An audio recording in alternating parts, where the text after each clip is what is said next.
Hi friends, అందరికీ నమస్కారం. Welcome to my channel. Friends, పెన్షనర్లందరికీ ఇప్పుడే అందిన వార్త. దీనికి సంబంధించిన కంప్లీట్ డీటెయిల్స్ అయితే ఈ వీడియోలో చెప్పడం జరిగింది. వీడియోని ఎక్కడ స్కిప్ చేయకుండా పూర్తిగా చూడండి. అప్పుడే మీకు పూర్తి సమాచారం అనేది తెలుస్తుంది. వీడియోని చూస్తున్నారు కానీ సబ్స్క్రైబ్ చేసుకోవడం మాత్రం మర్చిపోతున్నారు ఫ్రెండ్స్. దయచేసి సబ్స్క్రైబ్ చేసుకోండి. సబ్స్క్రైబ్ చేసుకోవడం వల్ల ప్రభుత్వం నుంచి వచ్చే ముఖ్యమైన అప్డేట్స్ అన్నీ కూడా నోటిఫికేషన్ రూపంలో ముందుగానే మీకు తెలియజేయడం జరుగుతుంది.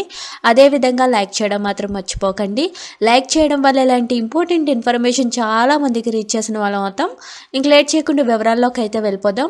ఏపీలో పెన్షనర్ల పంపిణీ లబ్ధిదారులపై ఇవాళ అమరావతిలో జరుగుతున్న కలెక్టర్ల సదస్సులో సీఎం చంద్రబాబు నాయుడు కీలక ఆదేశాలు ఇస్తున్నారు. ఉదయం జరిగిన సెక్షన్లోని పెన్షన్ల లబ్ధిదారులలో అనర్హుల ఏరివేత, ఇతర మార్పులు సూచించిన చంద్రబాబు నాయుడు గారు అనంతరం తల్లిదండ్రులు లేని చిన్నారులకు సైతం పెన్షన్లు ఇవ్వాలని కలెక్టర్లకు కీలక ఆదేశాలు ఇచ్చారు.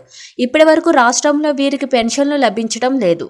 తల్లిదండ్రులు చనిపోయిన చిన్నారులకు పెన్షన్ ఇవ్వాలని సీఎం చంద్రబాబు నాయుడు ఇవాళ కలెక్టర్లను ఆదేశించారు. కలెక్టర్ల సమావేశంలో ఈ మేరకు ఆయన సూచించారు.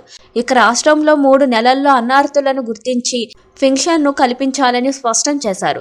ఆ తర్వాత కూడా ప్రతి ఏడాది అన్నార్థుల జాబితాలను అప్డేట్ చేయాలని సూచించారు.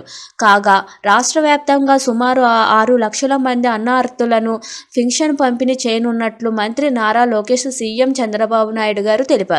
రాష్ట్రంలోని కరోనాలో తల్లిదండ్రులు కోల్పోయిన చిన్నారులకు గతంలోని సుప్రీంకోర్టు ఆదేశాల మేరకు వివిధ ప్రభుత్వాలు పలు రకాలుగా సాయం చేశాయి.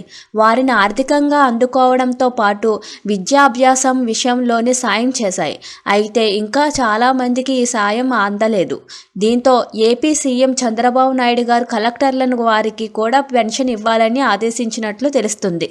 దీనిపై త్వరలో విధి విధానాలు రూపొందించబోతున్నారు. Thank you for watching this video.